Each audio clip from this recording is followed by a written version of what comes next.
Hello everyone, welcome to my channel. আমি দীপান্বিতা। সবাই তোমরা কেমন আছো? আশা করি ভালো আছো। আমিও খুব ভালো আছি। তো চলো আজকে ভিডিওটা শুরু করি। তো আজকে আমি একটা আনবক্সিং করে দেখাবো। একটা ডেলিভারি এসেছিলো আমার।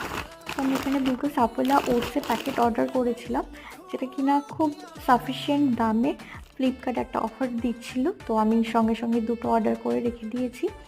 তো এটা 1.5 কেজির প্যাকেট ছিল। এটা 171-এ আমি পেয়েছি। তো তোমাদের লিঙ্কটা আমি ডিসক্রিপশানে দিয়ে দেবো, তোমরা চাইলে তোমরাও পারচেস করতে পারো।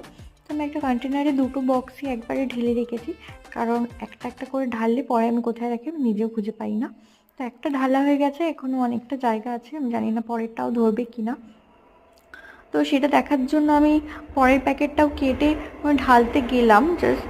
তারপর দেখলাম যে এখনও অনেকটা জায়গা আছে, মানে আরও কিছুটা ধরে যাবে আর কি। তো কন্টেনার